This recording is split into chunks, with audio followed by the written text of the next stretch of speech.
Everyone welcome to Mind Master. आज के इस वीडियो में हम क्लास 10 साइंस का chapter 3 metals and non metals one shot video में कवर करेंगे। सबसे पहले चैप्टर स्टार्ट करते हैं। चैप्टर का नाम क्या है? Metals and non metals. So इस चैप्टर में बेसिकली हमें मेटल्स एंड नॉन मेटल्स के बारे में पढ़ना है, उनकी प्रॉपर्टीज़ क्या होती हैं ये सब पढ़ना है। एंड हमें ये जानना है कि मेटल्स जो होते हैं वो कैसे एग्जिस्ट करते हैं एंड हम उनका एक्सट्रैक्शन कैसे करते हैं। ये बेसिकली पूरा चैप्टर है मेटल्स एंड नॉन मेटल्स। सबसे पहला क्वेश्चन आता है कि मेटल्स होते क्या है। सो मेटल्स जो होते हैं they are electropositive in nature and they have tendency to donate electrons. अगर हमें मेटल्स की डेफिनेशन लिखनी है तो हम ऐसे ही लिखेंगे कि metals have tendency to donate electrons and they are electropositive in nature. अब हमने ऑक्टेट रूल के बारे में पढ़ा है कि किसी भी इलेक्ट्रॉन्स को अपने शेल्स में जो हैं 8 इलेक्ट्रॉन्स कंप्लीट करने होते हैं ताकि वो स्टेबल हो सके। उसके आउटर मोस्ट शेल में जो होने चाहिए 8 इलेक्ट्रॉन्स प्रेजेंट होने चाहिए।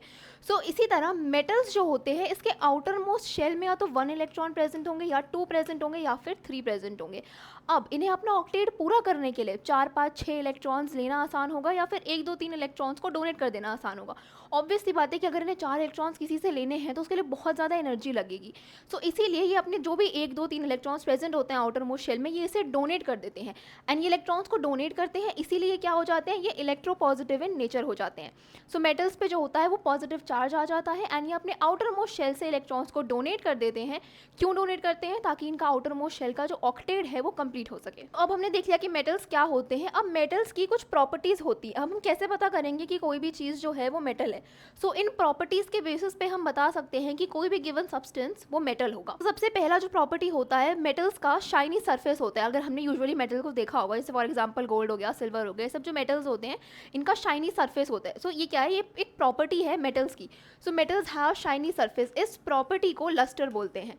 सो मेटल्स जो होते हैं they are generally lustrous in nature. अब जनरली क्यों बोल रही हूँ? Because there are some exceptions. कुछ एक्सेप्शंस होंगे हर एक प्रॉपर्टी में, जो एक्सेप्शंस हम आगे जाकर के अभी पढ़ेंगे। सो सबसे पहले प्रॉपर्टीज तो हो गई कि metals are lustrous in nature. उसके बाद सेकेंड प्रॉपर्टी क्या होती है कि मेटल्स आर जनरली हार्ड। अब अगेन जनरली हार्ड क्योंकि इसमें भी एक्सेप्शन आएगा। कुछ मेटल ऐसे होंगे जो हार्ड नहीं होंगे, जैसे फॉर एग्जाम्पल मरकरी जो होता है ये रूम टेम्परेचर पे लिक्विड स्टेट में रहता है। सो ये एक एक्सेप्शन हो जाएगा। मेटल्स जनरली तो हार्ड होंगे रूम टेम्परेचर पे। कुछ ऐसे मेटल्स आ जाते हैं जो कि रूम टेम्परेचर पे लिक्विड स्टेट में रहेंगे या फिर किसी और भी स्टेट में प्रेजेंट रहेंगे। सो सेकेंड प्रॉपर्टी हो जाएगी कि मेटल्स आर जनरली हार्ड। इसके बाद थर्ड प्रॉपर्टी होती है कि metals are malleable and ductile. अब इसका क्या मतलब होता है? मेटल्स की प्रॉपर्टी होती है कि हम इन्हें थिन शीट्स में कन्वर्ट कर सकते हैं या फिर थिन वायर्स में कन्वर्ट कर सकते हैं। इनफैक्ट इसी वजह से मेटल्स जो होते हैं वो यूजुअली ज्वेलरी वगैरह में यूज़ होते हैं। जैसे हमने गोल्ड और सिल्वर की ज्वेलरी देखी है। क्यों? क्योंकि मेटल्स जो होते हैं वो मेलिएबल एंड डक्टाइल होते हैं। मेलिएबल का मतलब होता है कि हम इन्हें थिन शीट्स में कन्वर्ट कर सकते हैं और डक्टाइल का मतलब होता है कि हम इन्हें वायर्स में कन्वर्ट कर सकते हैं। सो ये दो प्रॉपर्टीज़ जो हैं वो मेटल्स की हैं एंड इसी प्रॉपर्टी से हम बता सकते हैं कि कोई भी गिवन सब्सटेंस जो होगा ये मेटल होगा। वैसे जैसे मेटल्स जो होते हैं ये डक्टाइल होते हैं, तो एनसीईआरटी में दे रखा है the most ductile metal is gold. So again एक इंपॉर्टेंट क्वेश्चन है कि सबसे ज़्यादा डक्टाइल मेटल कौन सा होगा? गोल्ड होगा। इसीलिए हम गोल्ड और सिल्वर जैसी मेटल्स को ज्वेलरी में यूज़ करते हैं। इसके बाद नेक्स्ट प्रॉपर्टी होती है कि दे आर सोनोरस। सोनोरस का मतलब क्या होता है कि मेटल्स जो होते हैं ये एक रिंगिंग साउंड को प्रोड्यूस करते हैं। जब इस पर कोई भी चीज़ स्ट्राइक करेगी तो ये एक रिंगिंग साउंड प्रोड्यूस करते हैं एंड यही एक प्रॉपर्टी है जिससे हमें पता चलेगा कि कोई चीज़ मेटल है। अभी फॉर एग्जांपल हमने वुड पे कोई भी चीज़ स्ट्राइक करी है तो उसमें से वो रिंगिंग साउंड नहीं आएगी। लेकिन अगर हम मेटल को यहीं फॉर एग्जांपल करते हैं, जैसे फॉर एग्जांपल हमारे पास कोई यूटेंसिल है किचन में, उसको हमने स्ट्राइक करा है किसी भी चीज़ से तो उसमें एक रिंगिंग साउंड आएगी एंड ये रिंगिंग साउंड हमें बताता है कि वो सब्सटेंस जो होगा वो मेटल होगा। इसके बाद metals are good conductor of heat and electricity. अब ये भी हमने देखा है कि जो भी वायर्स वगैरह यूज़ होती हैं, इलेक्ट्रिसिटी वायर्स यूज़ होती हैं, कौन सी होती हैं? ये मेटल की होती हैं। यूजुअली कॉपर वायर हम यूज़ करते हैं इन सब इलेक्ट्रिसिटी वाले काम में। क्यों? क्योंकि metals are good conductor of heat and electricity. इसके बाद मेटल्स का जो होता है हाई मेल्टिंग पॉइंट होता है। सारे मेटल्स का अपना अलग अलग टेम्परेचर होता है जिसके ऊपर जाकर के फिर वो मेल्ट होना स्टार्ट हो जाते हैं। सो यूजुअली मेटल्स का जो होगा ये हाई मेल्टिंग पॉइंट होगा। अब हमने मेटल्स के बारे में पढ़ लिया है तो नॉन मेटल क्या होता है? अभी हमने मेटल का देख लिया कि मेटल्स जो होंगे ये सोनोरस होंगे, लस्ट्रस होंगे, मेलिएबल होंगे, डक्टाइल होंगे, ये सब प्रॉपर्टीज हो गई मेटल्स की। अब नॉन मेटल्स की सारी ऑपोजिट प्रॉपर्टीज हो जाएंगी। इनका शाइनी सरफेस नहीं होगा, ये डक्टाइल नहीं होंगे, ये मेलिएबल नहीं होंगे एंड ये good conductors of heat and electricity नहीं होने वाले हैं। सो ये सब चीज़ें जो आ जाएंगी हम आइडेंटिफाई कर लेंगे कि ये नॉन मेटल्स होंगे। अब अगर हमें नॉन मेटल्स की प्रॉपर्टीज़ देखनी है तो वो क्या होती है? तो मैंने अभी पीछे बताया है कि मेटल्स यूजुअली जो होंगे वो रूम टेम्परेचर पे अपने नॉर्मल स्टेट में रहेंगे जो कि हार्ड होता है। लेकिन मरकरी का एक्सेप्शन है जो कि रूम टेम्परेचर पे लिक्विड स्टेट में एग्जिस्ट करता है। इसके बाद नेक्स्ट प्रॉपर्टी है iodine is a non metal but it is lustrous. अब हमने देखा है कि मेटल्स जो होंगे they are usually lustrous in nature, लेकिन आयोडीन एक ऐसा नॉन मेटल है जो कि मेटल की प्रॉपर्टी शो करता है। तो ये सब जो एक्सेप्शंस हैं ये इंपॉर्टेंट है, क्योंकि ऐसे सवाल आ सकता है कि what is the most ductile metal, या फिर कौन सा मेटल होता है जो कि सॉलिड नहीं होता है रूम टेम्परेचर पे, या फिर what is that non metal that is lustrous. तो ये सब इंपॉर्टेंट क्वेश्चंस हैं, सो ये सब एक्सेप्शंस को याद करें। आयोडीन क्या है, ये एक नॉन मेटल है but it is lustrous in nature. Lustrous मतलब कि इसका शाइनी सरफेस होगा। इसके बाद carbon is a non metal that exist in different form, each form is an allotrope. अब कार्बन जो होता है ये एक नॉन मेटल है, लेकिन ये एक प्रॉपर्टी शो करता है जो कि होती है एलोट्रोपी। अब एलोट्रोपी का क्या मतलब है कि कार्बन जो होगा वो डिफरेंट डिफरेंट फॉर्म्स में एग्जिस्ट करता है। ये अगेन हम carbon and its compound chapter में पढ़ेंगे कि कार्बन कितने डिफरेंट डिफरेंट फॉर्म्स में हमारे नेचर में एग्जिस्ट करता है। जैसे कुछ फॉर्म्स हो जाएंगे कार्बन के, डायमंड, ग्रेफाइट, ये सब क्या है, सब कार्बन से ही बने हैं एंड यही कार्बन के डिफरेंट डिफरेंट एलोट्रोप्स हो जाएंगे। सो कार्बन क्या है, ये एक नॉन मेटल है। डायमंड जो है it is the hardest natural substance known. सबसे हार्ड सब्सटेंस जो है अभी तक नोन वो कौन सा है, डायमंड है। अभी हमने क्या देखा कि मेटल्स जो होते हैं दे आर यूजुअली हार्ड, तो नॉन मेटल्स कैसे हो जाएंगे, दे विल बी ब्रिटल। अगर हम प्रॉपर्टीज़ के बेसिस पे देखें तो जैसे मेटल्स जो थे वो हार्ड होंगे, वैसे ही नॉन मेटल्स ब्रिटल होंगे। ब्रिटल मतलब क्या होता है कि हम उन पर थोड़ा सा भी प्रेशर लगाएंगे तो वो ब्रेक हो जाएंगे। जैसे फॉर एग्जांपल अगर हम ग्लास पे प्रेशर लगाते हैं तो पूरी तरीके से शाटर हो जाता है, टुकड़े टुकड़े हो जाते हैं उसके, तो इसी को ब्रिटल नेचर बोलते हैं। सो कार्बन एक नॉन मेटल है एंड डायमंड कार्बन का ही एक एलोट्रोप है। होना तो डायमंड के साथ भी ऐसा ही चाहिए, लेकिन एक्चुअली में डायमंड जो है it is the hardest natural substance known.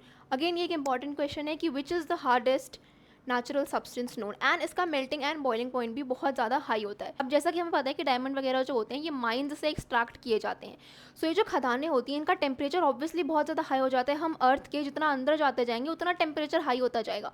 सो इतने हाई टेम्परेचर पे डायमंड जो है उसका फॉर्मेशन होता है, वो एग्जिस्ट करता है। इस टाइम ये तो समझ में आ रहा है कि डायमंड का मेल्टिंग एंड बॉइलिंग पॉइंट बहुत ज़्यादा हाई होने वाला है।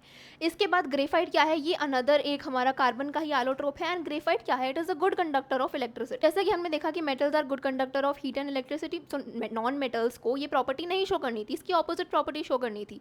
लेकिन अगर हम ग्रेफाइट की बात करते हैं, so graphite being a non metal is a good conductor of electricity. So ये अगेन एक एक्सेप्शन है कि ऐसा कौन सा नॉन मेटल है जो कि गुड कंडक्टर ऑफ इलेक्ट्रिसिटी हो। उसके बाद कुछ एल्कली मेटल्स आते हैं। एल्कली मेटल जैसे कि लिथियम, सोडियम, पोटाशियम, ये क्या होते हैं, ये इतने सॉफ्ट होते हैं कि हम इन्हें नाइफ से कट कर सकते हैं। एंड क्यों होते हैं, क्योंकि अगेन इनकी डेंसिटी बहुत ज़्यादा लो होती है एंड इनका मेल्टिंग पॉइंट भी बहुत ज़्यादा लो होगा। सो एल्कली मेटल्स कौन से होंगे, जो कि बहुत ज़्यादा सॉफ्ट होंगे। इसके कुछ एग्जांपल्स क्या होंगे, सोडियम हो गया, लिथियम हो गया एंड पोटाशियम हो गया। अब हमने नॉन मेटल्स की भी प्रॉपर्टी पढ़ ली है। अब जैसा हमने मेटल्स के बारे में पढ़ा था कि मेटल्स के आउटर मोस्ट शेल में कितने इलेक्ट्रॉन्स प्रेजेंट है, 1, 2 या फिर 3 इलेक्ट्रॉन्स प्रेजेंट है। तो जो नॉन मेटल्स होंगे उनके आउटर मोस्ट शेल में कितने इलेक्ट्रॉन्स प्रेजेंट होंगे, 4, 5, 6 या फिर 7 इलेक्ट्रॉन्स प्रेजेंट होंगे।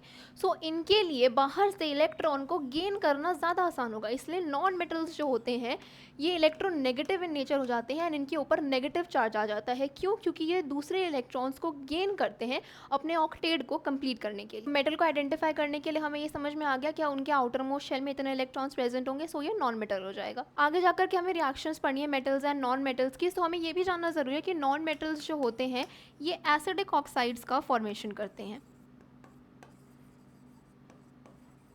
एंड वहीं अगर हम मेटल्स की बात करते हैं तो वो बेसिक ऑक्साइड्स का फॉर्मेशन करते हैं।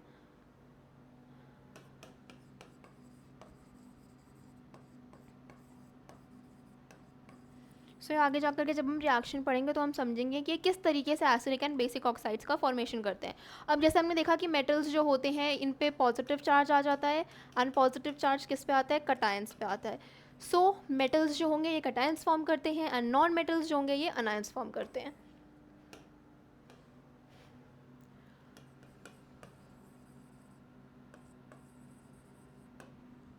अब हमने मेटल के बारे में पढ़ लिया, नॉन मेटल के बारे में पढ़ लिया, सारी प्रॉपर्टीज़ पढ़ ली हैं, थोड़े एक्सेप्शंस देख लिए हैं। अब नेक्स्ट टॉपिक जो आता है ये है reactions. Metals and non metals की रिएक्शंस पढ़नी है। सबसे पहले किसका रिएक्शन पढ़ना है, reactions of metal with oxygen. अब ऑक्सीजन के साथ मेटल किस तरीके से रिएक्ट करता है। Almost all metal combined with oxygen to form metal oxides. अब हमने देखा है कि मेटल्स जो होते हैं कौन से ऑक्साइड का फॉर्मेशन करते हैं, बेसिक ऑक्साइड का फॉर्मेशन करते हैं। जैसे अगर हमें मेटल और ऑक्सीजन का रिएक्शन पढ़ना है तो हम एक एग्जांपल लेकर के देखते हैं। जैसे फॉर एग्जांपल CO एक मेटल है, इसने ऑक्सीजन के साथ रिएक्ट करा है, इससे किसका फॉर्मेशन हो जाएगा, CuO का फॉर्मेशन हो जाएगा। तो ये क्या है, ये मेटल ऑक्साइड है। तो तो इसमें क्या हो रहा है, Cu क्या है, एक मेटल है, मेटल ने किसके साथ रिएक्ट कर रहा है, ऑक्सीजन के साथ रिएक्ट कर रहा है, एंड इससे किस चीज़ का फॉर्मेशन हो रहा है, कॉपर ऑक्साइड का फॉर्मेशन हो रहा है, copper oxide which is a metal oxide. इसके बाद नेक्स्ट अगर हमें देखना है तो यहाँ पे एम्फोटेरिक ऑक्साइड्स के बारे में दे रखा है कि such metal oxides which react with both acid as well as bases to produce salt, उन्हें हम क्या बोलते हैं, एम्फोटेरिक ऑक्साइड्स बोलते हैं। तो अगर हमें एम्फोटेरिक ऑक्साइड का एग्जाम्पल देखना है तो ये क्या होगा, एल्युमिनियम ऑक्साइड Al2O3 जो है ये एक एम्फोटेरिक ऑक्साइड होता है क्योंकि ये बेस और एसिड दोनों के साथ रिएक्ट कर लेता है।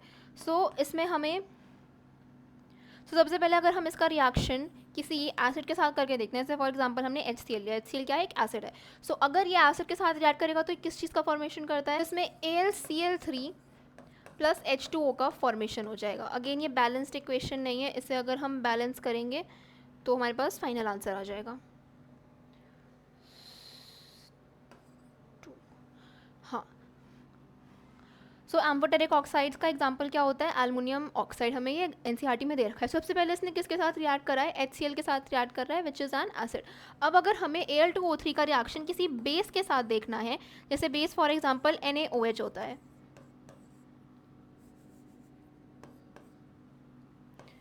जाएगा NaAlO2 का फॉर्मेशन हो जाएगा एंड इसमें H2O का भी फॉर्मेशन होगा। इस इक्वेशन को भी हम बैलेंस कर लेंगे तो हमारे पास फाइनल आंसर आ जाएगा। हमें इसमें क्या समझना है कि एल्युमिनियम ऑक्साइड क्या है, ये एक एम्फोटेरिक ऑक्साइड होता है जो कि एसिड एंड बेस दोनों के साथ रिएक्ट करके सेम प्रोडक्ट का फॉर्मेशन करता है। एक में हमारे पास बेसिक ऑक्साइड आ जाती है एंड एक में हमारे पास एसिडिक ऑक्साइड आ जाती है, एंड वो मेटल्स जो कि एसिड और बेस दोनों के साथ रिएक्ट करते हैं हम उन्हें क्या बोलते हैं, एम्फोटेरिक ऑक्साइड बोलते हैं। अगेन ये दोनों रिएक्शंस इंपॉर्टेंट है, एग्जाम्पल में आ सकती है कि हमें एम्फोटेरिक ऑक्साइड का एग्जाम्पल देना है। अब नेक्स्ट एक क्वेश्चन आता है कि मेटल्स को केरोसिन ऑयल में डिप करके क्यों रखा जाता है। अभी हमने पिछले रिएक्शन में देखा कि मेटल्स जो होते हैं वो ऑक्सीजन के साथ रिएक्ट कर रहे हैं, हमें कुछ बैरियर तो लगाना पड़ेगा ना ताकि मेटल्स जो हैं ये ऑक्सीजन के कांटेक्ट में ना आए, वरना कांटेक्ट में आ करके कोई केमिकल रिएक्शन होगी। इनफैक्ट मेटल्स इतना विगरसली रिएक्ट करते हैं ऑक्सीजन के साथ कि उसमें आग भी लग सकती है, इसीलिए मेटल्स को केरोसिन ऑयल में डिप करके रखा जाता है ताकि वो ऑक्सीजन के कॉन्टैक्ट में ना आए। बस यही चीज़ लिख रखी है, different metals show different reactivity toward oxygen.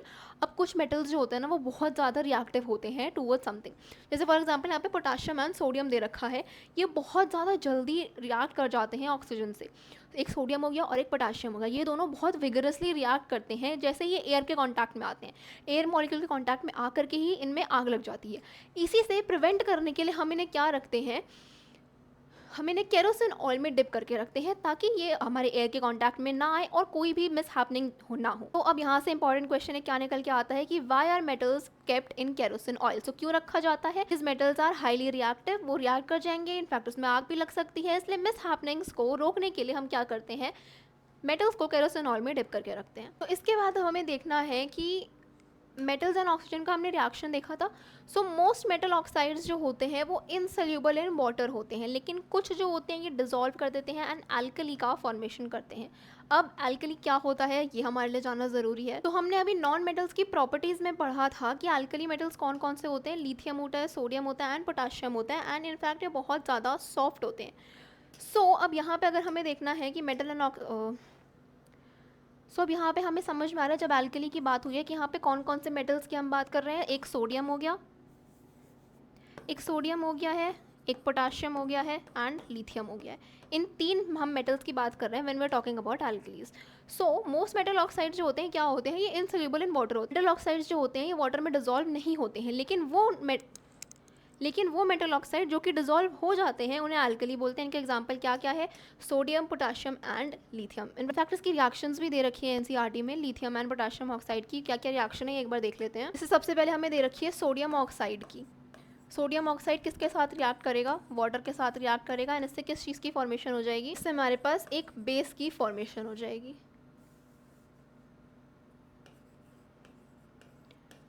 वैसे अगर हम पोटाशियम ऑक्साइड की बात करते हैं, ये वाटर के साथ रिएक्ट करेगा तो ये किस चीज़ का फॉर्मेशन करेगा, KOH का फॉर्मेशन करेगा। अगर इस इक्वेशन को हम बैलेंस कर लेंगे तो हमारे पास फाइनल आंसर आ जाएगा। ये कौन से होते हैं, ये एल्कली मेटल्स होते हैं।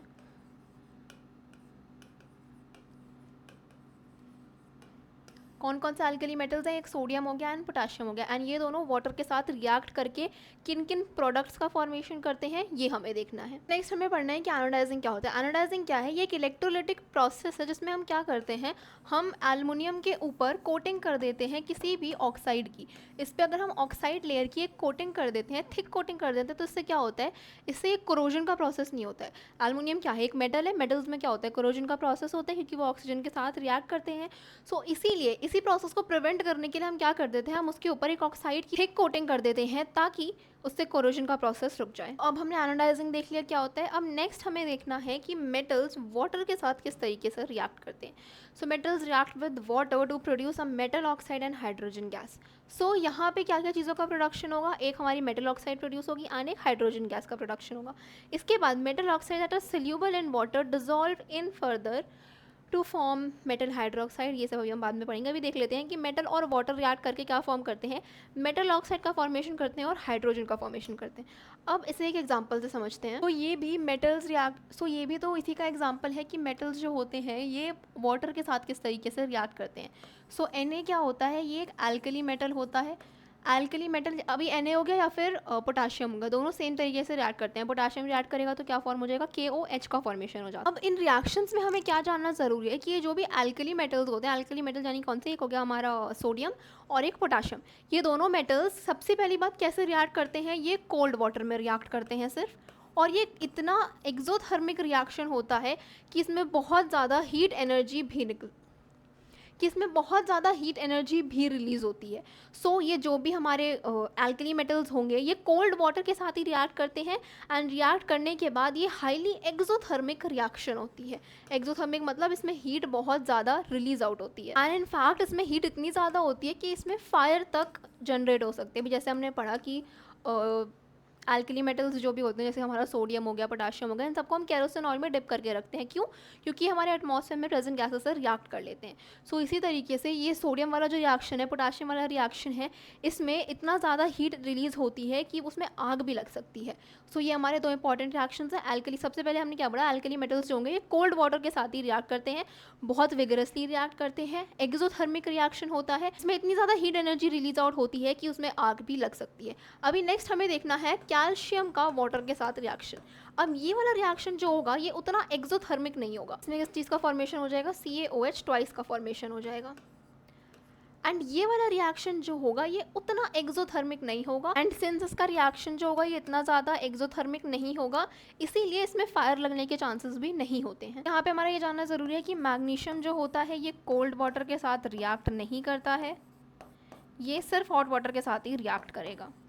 ये एक इंपॉर्टेंट क्वेश्चन है कि ऐसे हमको दे देंगे कि क्वेश्चन जिसमें हमने मैग्नीशियम को हॉट वाटर के साथ रिएक्शन करवा रखी है एंड पूछेंगे इज दिस रिएक्शन फीजिबल और नॉट। तो हमारा ये जानना ज़रूरी है कि कौन सी चीज़ कोल्ड वाटर के साथ रिएक्ट करते हैं और कौन से हॉट वाटर के साथ। सो कोल्ड वाटर के साथ कौन से करते हैं, एल्कली मेटल्स करते हैं, कौन कौन से, एक सोडियम हो गया एंड एक पोटाशियम हो गया। इसके बाद हॉट वाटर के साथ कौन रिएक्ट करेगा, Mg रिएक्ट करेगा। फैक्ट इसके बाद एक और एग्जाम्पल दे रखा है, एक एल्युमिनियम है, एक जिंक है एंड एक आयरन है। ये तीन जो होते हैं ये ना ही कोल्ड वाटर के साथ रिएक्ट करते हैं और ना ही हॉट वाटर के साथ रिएक्ट करते हैं।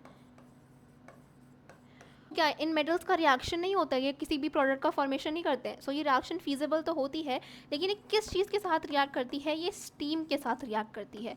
सो अगेन ये जानना ज़रूरी है कि कौन कौन सी चीज़ किसके साथ रिएक्ट करती है। सबसे पहले हमने क्या पढ़ा, एल्कली मेटल्स किसके साथ रिएक्ट करेंगे, कोल्ड वाटर के साथ करेंगे। इसके बाद Mg की बात करते हैं तो वो हॉट वाटर के साथ रिएक्ट करता है। इसके बाद लास्ट हमने देखा कि एल्युमिनियम, जिंक और आयरन ये किसके साथ रिएक्ट करेंगे, ये स्टीम के साथ रिएक्ट करते हैं। इसके बाद कुछ मेटल्स जैसे कि कॉपर हो गया, गोल्ड हो गया, सिल्वर हो गया,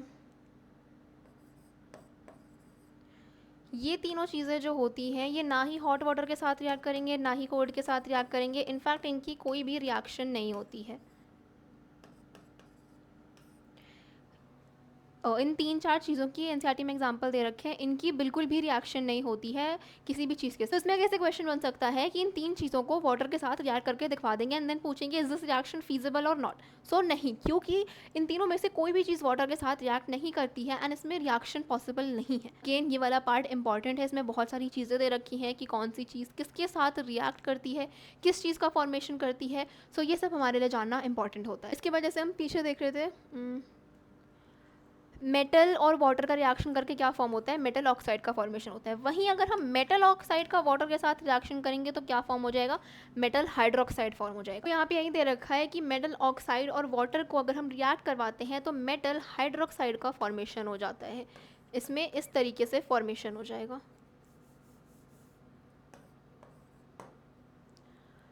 सो ये था मेटल्स का रिएक्शन वाटर के साथ। अब हमें नेक्स्ट देखना है, और कुछ एग्जांपल्स दे रखे हैं जो हमने अभी पढ़ा है। Metals like potassium and sodium react violently with cold water, ये रिएक्शन हमने देख ली है। इसमें हीट एनर्जी आती है, जिसका मतलब है कि इसमें फायर लगने के चांसेस भी होते हैं।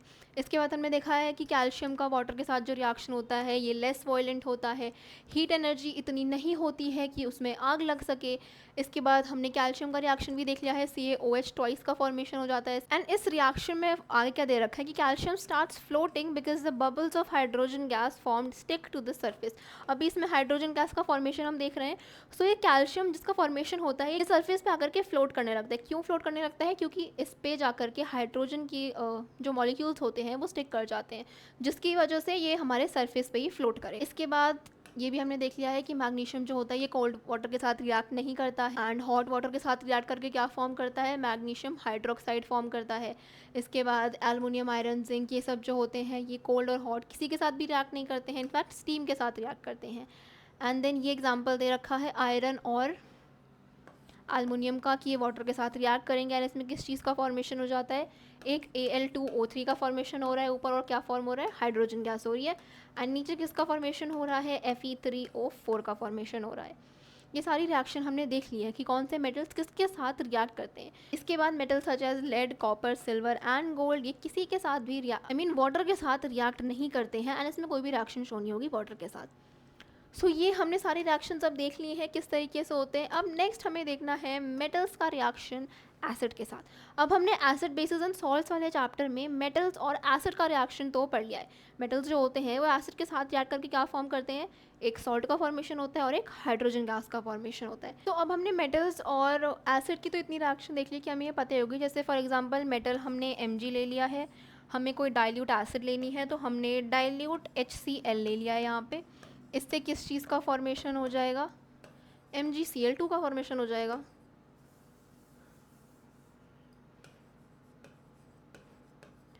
एंड हाइड्रोजन गैस भी रिलीज आउट होगी। अभी जैसे यहाँ पे हमने कौन सा एसिड का एग्जांपल लिया है, HCl का एग्जांपल लिया है। अगर हम किसी और एसिड का एग्जांपल लेकर के देखते हैं, जैसे फॉर एग्जांपल अगर हमें Cu का रिएक्शन करवाना है HNO3 के साथ। HNO3 क्या होता है, ये भी एक एसिड ही होता है। अब अगर हमने इसका रिएक्शन करवाया है मेटल के साथ तो किस चीज़ का फॉर्मेशन होगा, CuNO3 का फॉर्मेशन हो जाएगा, एंड इसमें NO का फॉर्मेशन हो जाता है, एंड लास्ट में वाटर का फॉर्मेशन हो जाएगा। अगेन अगर हम इस रिएक्शन को बैलेंस करेंगे तो ये हमारी फाइनल इक्वेशन आएगी। इसमें किस किसने रिएक्ट करा है, Cu क्या होता है, एक मेटल होता है। मेटल ने किसके साथ रिएक्ट करा है, HNO3 के साथ रिएक्ट करा है जो कि एक एसिड है। सो उसमें किस चीज़ का फॉर्मेशन होना चाहिए, एक तो सॉल्ट का फॉर्मेशन होना चाहिए ना, एक हाइड्रोजन का फॉर्मेशन होना चाहिए। लेकिन एक्चुअली में इसमें हाइड्रोजन गैस का फॉर्मेशन नहीं होता है। अब क्यों नहीं होता है, क्योंकि HNO3 जो है ये एक स्ट्रॉन्ग ऑक्सीडाइजिंग एजेंट होता है।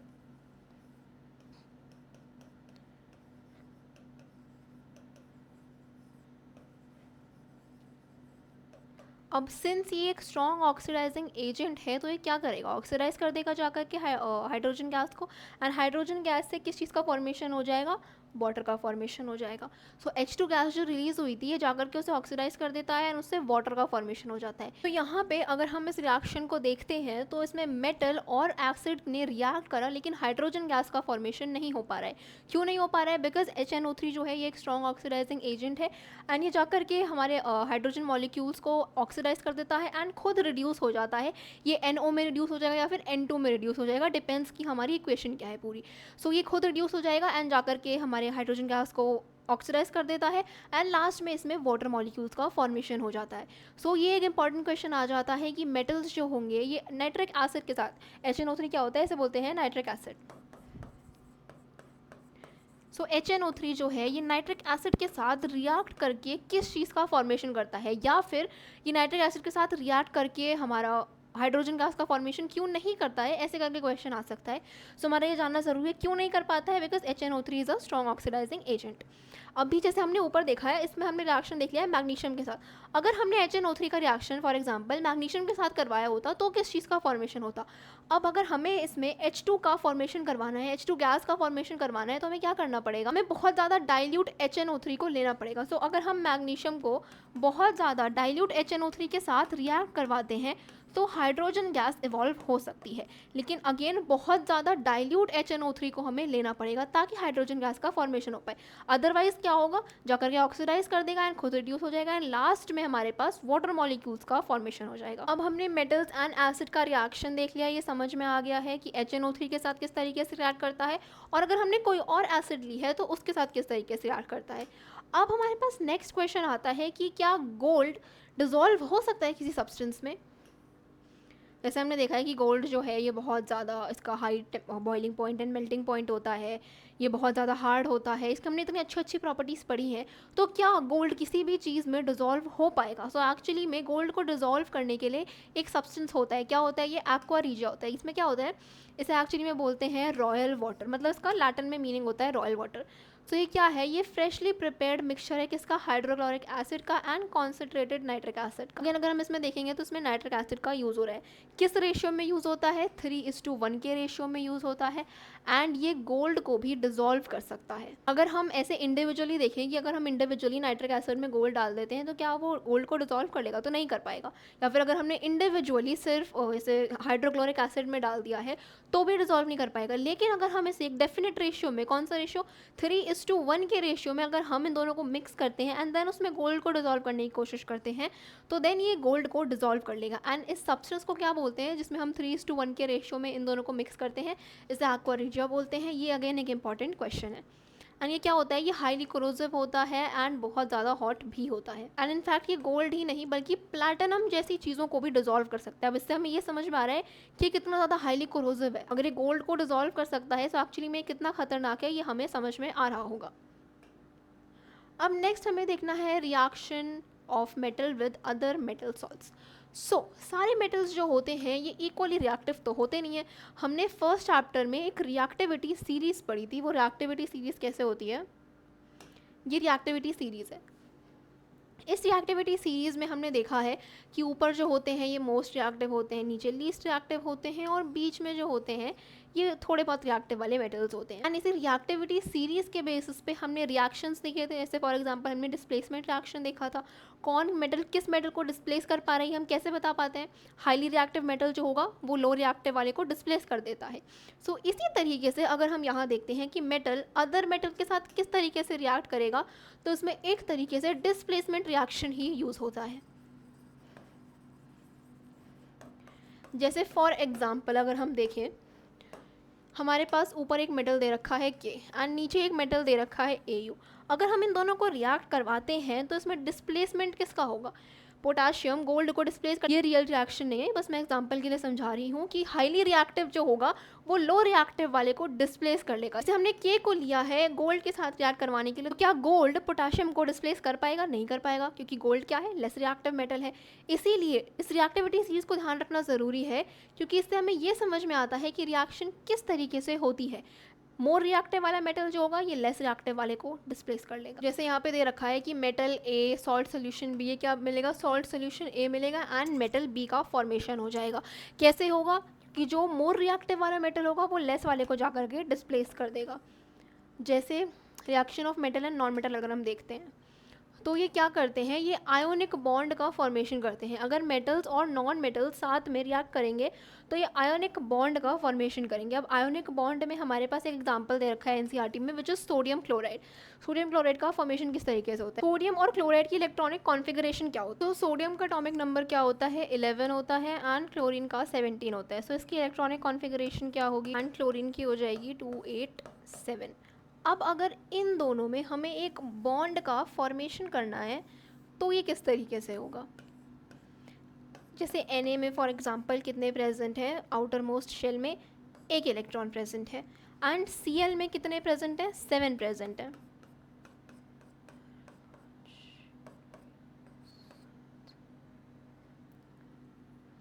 इसमें 7 इलेक्ट्रॉन्स प्रेजेंट है। सो इसमें किस बॉन्ड का फॉर्मेशन हो जाएगा? अब इसमें जो है आयोनिक बॉन्ड का फॉर्मेशन कैसे होगा, अगर हमें ये देखना है, हमें पता है कि सोडियम को अपने आउटर मोस्ट शेल से ये एक इलेक्ट्रॉन डोनेट करना है। सोडियम क्या है? अगेन मेटल है। मेटल के आउटर मोस्ट शेल में कितने इलेक्ट्रॉन प्रेजेंट होते हैं? 1 या 2 या फिर 3 प्रेजेंट होते हैं। ये इलेक्ट्रोपॉजिटिव होते हैं, सो ये अपने इलेक्ट्रॉन्स को डोनेट कर, Na जो होगा अपने ये आउटर मोस्ट शेल में जो एक इलेक्ट्रॉन प्रेजेंट है ये डोनेट कर देगा Cl को। क्यों? क्योंकि Cl के आउटर मोस्ट में कितने प्रेजेंट है? 7 प्रेजेंट है। इसे अपना ऑक्टेट कंप्लीट करने के लिए कितने इलेक्ट्रॉन चाहिए? सिर्फ एक इलेक्ट्रॉन चाहिए। एंड Na को भी अपने को स्टेबल करने के लिए क्या करना पड़ेगा? एक इलेक्ट्रॉन को डोनेट करना पड़ेगा।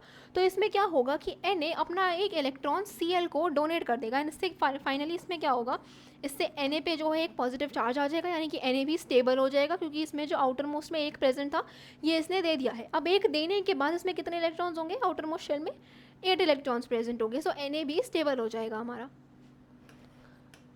एंड Cl में भी आउटर मोस्ट शेल में 8 इलेक्ट्रॉन्स आ जाएंगे। इस तरीके से आयोनिक बॉन्ड का फॉर्मेशन हो जाएगा एंड ये दोनों एलिमेंट्स जो होंगे ये स्टेबल हो जाएंगे। अगेन समझ में आ रहा है कि आयोनिक बॉन्ड का फॉर्मेशन कैसे होता है। एक मेटल होगा जिसे इलेक्ट्रॉन डोनेट करने की ज़रूरत है, एक मेटल होगा जिसे इलेक्ट्रॉन्स की ज़रूरत है। ये दोनों आपस में एक रिलेशन फॉर्म करेंगे कि ठीक है मैं अपना इलेक्ट्रॉन तुम्हें दे देता हूँ ताकि मैं भी स्टेबल हो जाऊँ और तुम भी स्टेबल हो जाओ। इस तरीके से इनके बीच में एक आयोनिक बॉन्ड का फॉर्मेशन हो जाएगा जिसमें ये इलेक्ट्रॉन्स को डोनेट कर देंगे। मेटल इलेक्ट्रॉन को डोनेट करेगा, इलेक्ट्रोपॉजिटिव चार्ज आ जाएगा उस पर, एंड नॉन मेटल्स जो होंगे इस पर नेगेटिव चार्ज आ जाएगा क्योंकि ये एक इलेक्ट्रॉन को गेन कर लेते हैं, एक या फिर जितने भी इलेक्ट्रॉन्स की ज़रूरत पड़े। तो ये हो जाएगा हमारा आयोनिक बॉन्ड का फॉर्मेशन। अगेन अगर हमें ये समझ में आ गया तो ऐसे अलग अलग type of ionic bonds form होते हैं जिसमें आउटर मोस्ट में ऐसे कॉन्फ़िगरेशन प्रेजेंट होगा। सो हम उसमें आयोनिक बॉन्ड किस तरीके से फॉर्म होता है ये आप समझ लेंगे। अब हमें कुछ प्रॉपर्टीज़ देखनी है आयोनिक कंपाउंड की। अभी हमने देख लिया कि आयोनिक बॉन्ड्स का फॉर्मेशन कैसे होता है, अब इसकी प्रॉपर्टीज़ भी होंगी, ये थोड़ी डिफरेंट होंगी। अब आयोनिक कंपाउंड्स की प्रॉपर्टीज़ क्या क्या होती हैं। सो फिजिकल नेचर अगर हम देखते हैं, so ionic compounds are solid and somewhat hard. क्यों? क्योंकि इनमें स्ट्रॉन्ग फोर्स ऑफ अट्रैक्शन होता है। अभी हमने देखा है जैसे हम मैग्नेट के केस में देखते हैं कि नेगेटिव ऑपोजिट पोल्स जो होते हैं ये अट्रैक्ट करते हैं। सो वैसे ही इसमें ऑपोजिट फोर्स ऑफ अट्रैक्शन होता है, एक नेगेटिव होता है एक पॉजिटिव होता है। सो ये पॉजिटिव और नेगेटिव जो होगा इसके बीच में strong force of attraction present होता है।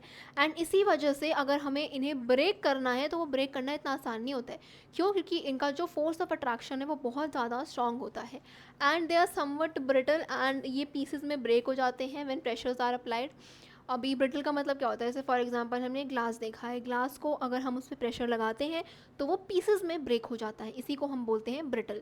सो आयनिक कंपाउंड्स जो होंगे ये ब्रिटल इन नेचर होंगे, अगर हम इन पे प्रेशर अप्लाई करते हैं तो ये टुकड़ों में टूट जाते हैं। इसके बाद अगर हम मेल्टिंग एंड बॉइलिंग पॉइंट देखते हैं, so ionic compounds have high melting and boiling point. Again क्यों होता है? क्योंकि इसकी एनर्जी, क्योंकि इसका जो बॉन्ड होता है इसे ब्रेक करने के लिए बहुत ज़्यादा एनर्जी की ज़रूरत होती है। क्यों बहुत ज़्यादा एनर्जी की ज़रूरत होती है? क्योंकि इसका इंटर आयोनिक अट्रैक्शन जो होता है, जो नेगेटिव और पॉजिटिव चार्ज के बीच में अट्रैक्शन होता है, ये बहुत ज़्यादा स्ट्रॉन्ग होता है, इसलिए इसे ब्रेक करने के लिए बहुत ज़्यादा एनर्जी चाहिए। बहुत ज़्यादा एनर्जी चाहिए मतलब क्या कि इसमें हाई हमारा मेल्टिंग एंड बॉइलिंग पॉइंट लगेगा। इसके बाद अगर हम सॉल्युबिलिटी की बात करते हैं तो they are soluble in water and insoluble in solvent such as kerosene and petrol. अब यूजुअली जो होंगे ये सोल्यूबल होंगे, किस किस में सोल्यूबल नहीं होने वाले हैं? केरोसिन एंड पेट्रोल जैसी चीज़ों में ये सोल्यूबल नहीं होंगे।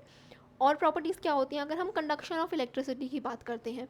सो आयनिक कंपाउंड्स जो होते हैं ये सॉलिड स्टेट में जो होते हैं ये इलेक्ट्रिसिटी को कंडक्ट नहीं करते हैं, because movement of ions is not possible ना। अभी हमने देखा है कि आयंस को फ्लो करने के लिए क्या चाहिए होता है, किसी भी चीज़ को अगर फ्लो करना है तो उसमें जो है अड़चनें प्रेजेंट नहीं होनी चाहिए, ऐसे हम समझ सकते हैं। अभी किसी भी चीज़ को फ्लो करना है तो उसमें क्या होना चाहिए, उसमें ऑब्स्टिकल्स प्रेजेंट नहीं होने चाहिए ना। तो अभी किसी भी चीज़ को फ्लो करने के लिए क्या चाहिए होता है? स्पेस चाहिए होता है। जैसे फॉर एग्जाम्पल ट्रैफिक का ले लेते हैं, ट्रैफिक में हम अगर बहुत ज़्यादा गाड़ियाँ प्रेजेंट होगी एक रोड पे है तो हम उस पर ज़्यादा स्पीड में चल पाएंगे, या फिर रोड पूरी खाली होगी तब ज़्यादा स्पीड में चल पाएंगे? ऑब्वियस सी बात है जब सड़क खाली होगी तब हम ज़्यादा स्पीड में चल पाएंगे। वैसे ही केस आयंस का भी है।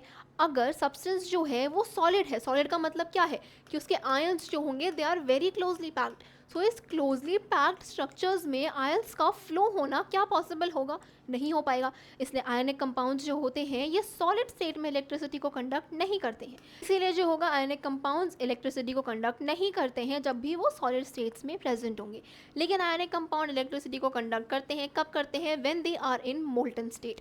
This is possible since the electrostatic forces of attraction between the oppositely charged ions overcome due to. अब ये मोल्टन स्टेट में क्यों कंडक्ट कर पाते हैं हीट एंड इलेक्ट्रिसिटी को? क्यों? क्योंकि इसके जो आयंस का फोर्स होता है ये ब्रेक हो जाता है। क्यों ब्रेक हो जाता है? क्योंकि हम इसमें बहुत ज़्यादा हाई टेम्परेचर देते हैं। हाई टेम्परेचर देने की वजह से इसमें जो भी बॉन्ड्स प्रेजेंट होते हैं ये ब्रेक हो जाते हैं, एंड इसी वजह से बॉन्ड्स ब्रेक हो जाएंगे, सो स्पेस मिल जाएगा आयंस को फ्लो करने के लिए।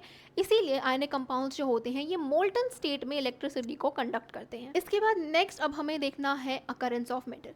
अब चैप्टर का मेजर पोर्शन जो था कि मेटल्स क्या होते हैं, नॉन मेटल्स क्या होते हैं, प्रॉपर्टीज़ क्या होती हैं, रिएक्शंस क्या क्या होते हैं, ये सब खत्म हो चुका है।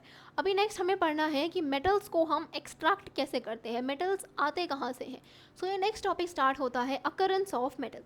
So the elements or compounds which occur naturally in the earth's crust are known as minerals। अब minerals क्या होते हैं? वो कोई भी चीज़ जो हमारी अर्थ की क्रस्ट में नेचुरली प्रेजेंट होती है, यानी कि हम उसे आर्टिफिशियली नहीं बनाते हैं, वो ऑर्गेनिक चीज़ है एंड हम उसे बस एक्सट्रैक्ट कर लेते हैं नेचर से। सो इस चीज़ को हम क्या बोलेंगे? मिनरल बोलेंगे। इसके बाद at some places minerals contain very high percentage of particular metal that can profitably extracted from it. These minerals are called ores. इस तरह ऐसा समझ सकते हैं कि ओर्स क्या होते हैं? ओर्स में मिनरल्स के साथ साथ, जैसे ओर्स में फॉर एग्जांपल मिनरल के साथ साथ एक कोई और भी मेटल प्रेजेंट होता है। अब हमें उस मिनरल का इतना काम नहीं होता है, लेकिन ये जो मेटल उसमें प्रेजेंट होता है अगर हम इसे एक्सट्रैक्ट कर लेते हैं तो ये हमें बहुत फ़ायदा देता है। इसी टाइप ऑफ मिनरल्स को हम क्या बोलेंगे? ओर्स बोलेंगे। So ores are nothing but minerals के साथ अगर कोई पर्टिकुलर मेटल प्रेजेंट होता है जो कि बहुत ज़्यादा प्रॉफिटेबल होता है तो उसे हम ओर्स बोल देते हैं। सो अभी मिनरल्स एंड ओर्स समझ में आ चुका है कि ये क्या होता है। अब हमें नेक्स्ट देखना है कि मेटल्स का एक्सट्रैक्शन कैसे होता है। ये डायग्राम एनसीईआरटी में दे रखा है एंड ये हम वहाँ से भी पढ़ सकते हैं। सो सबसे पहले इसमें किस चीज़ के बारे में देख रखा है कि किस तरीके से हम एक्सट्रैक्ट कर सकते हैं metals of high reactivity, metals of medium reactivity and metals of low reactivity. अब ये तीनों चीज़ें कहाँ से आती हैं? ये आती हैं हमारे इस रिएक्टिविटी सीरीज से। इससे हमें समझ में आता है कि रिएक्टिविटी किस तरीके से होती है। यहाँ वाले जो होते हैं ये मोस्ट वाले होते हैं, ये वाले जो होते हैं बीच वाले ये होते हैं मीडियम रिएक्टिविटी के, एंड लास्ट वाले जो होते हैं ये होते हैं लीस्ट रिएक्टिव मेटल्स। अब इसी के बेसिस पे ये एक मैप बना रखा है एनसीईआरटी में कि मेटल्स ऑफ हाई रिएक्टिविटी को कैसे एक्सट्रैक्ट करते हैं, मेटल्स ऑफ मीडियम रिएक्टिविटी को कैसे करते हैं, एंड लो रिएक्टिविटी को कैसे करते हैं। अभी सबसे पहले हमें देखना है कि मेटल्स ऑफ हाई रिएक्टिविटी को हम कैसे करते हैं? इलेक्ट्रोलिसिस से करते हैं।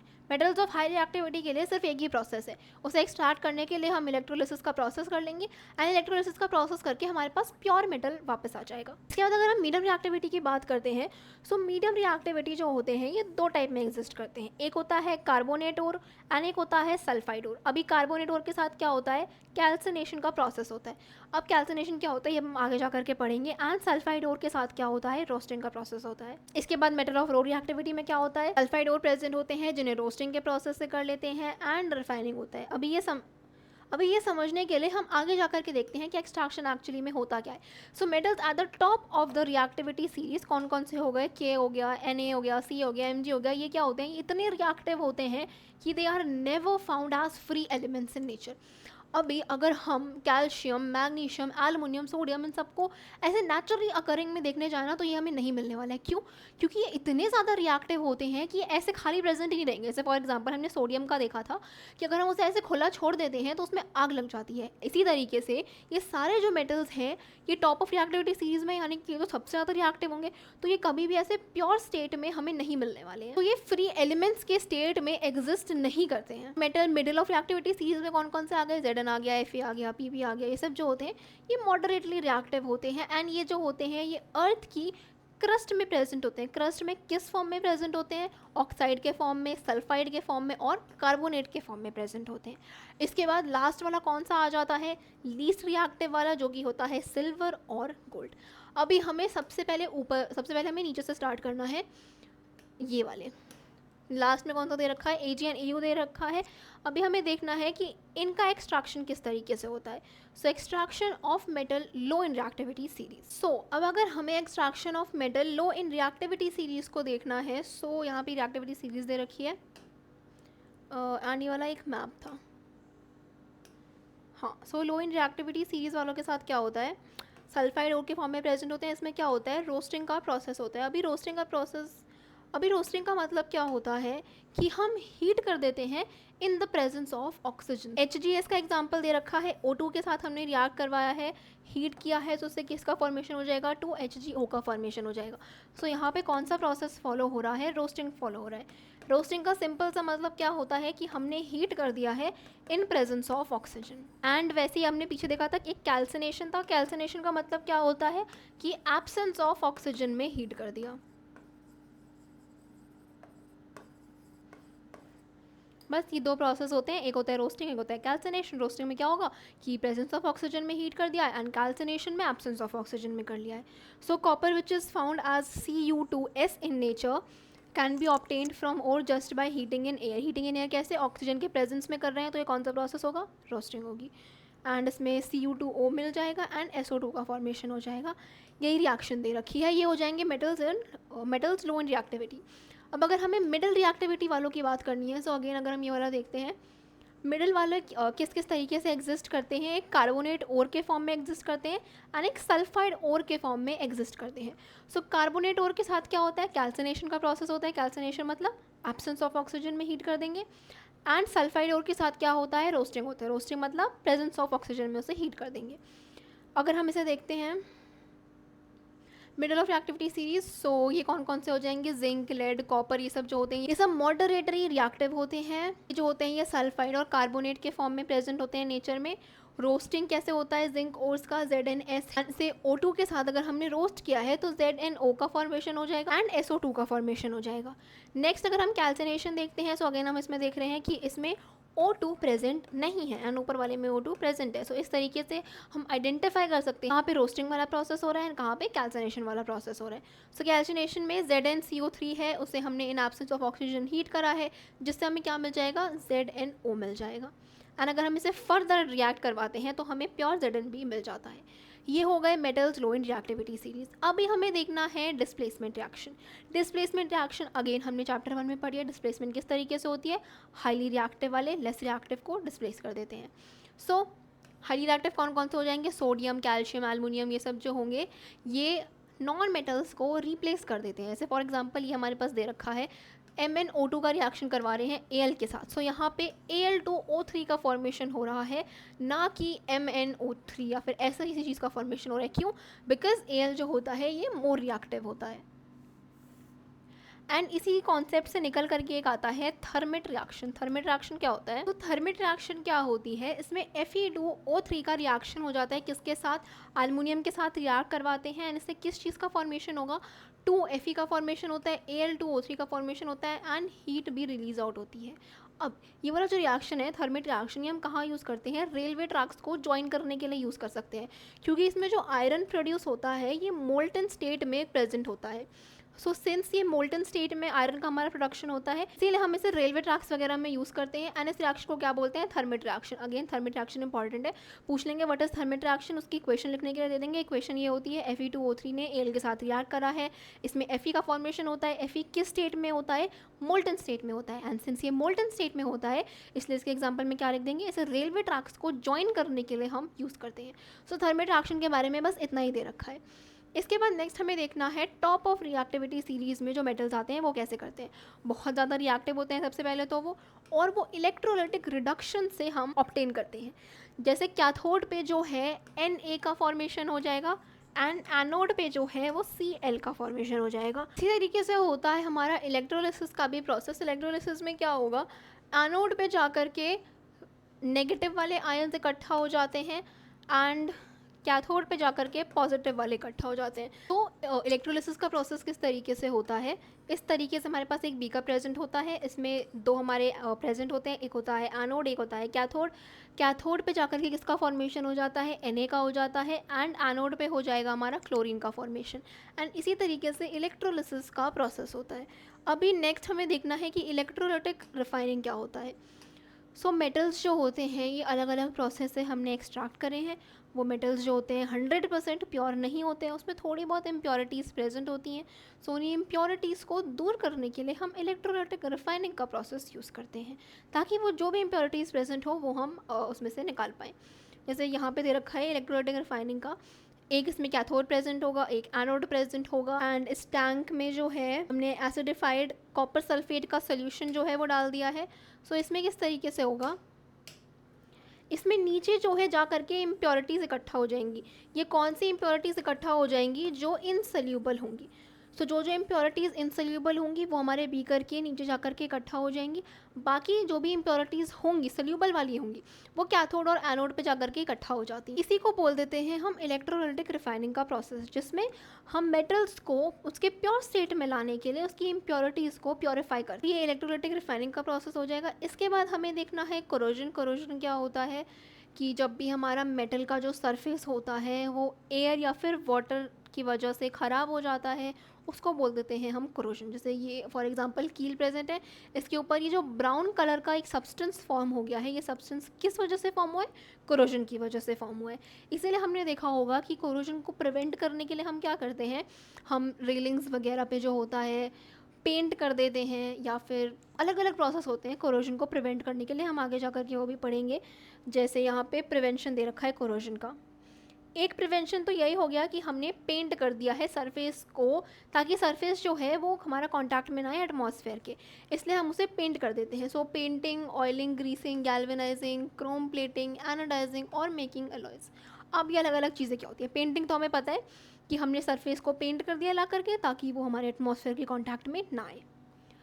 ऑयलिंग और ग्रीसिंग कर दी। गैल्वेनाइजिंग क्या होता है, भाई गैल्वेनाइजिंग का मतलब क्या होता है कि हम एक जिंक की कोटिंग कर देते हैं। सो इसी प्रोसेस को हम गैल्वेनाइजिंग बोल देंगे। ये जिंक कोटिंग क्यों करते हैं, ताकि हम कोरोजन को प्रिवेंट कर पाएँ। क्रोम प्लेटिंग में क्या होता है, इसमें हम क्रोमियम की जो है इलेक्ट्रोप्लेटिंग कर देते हैं बस।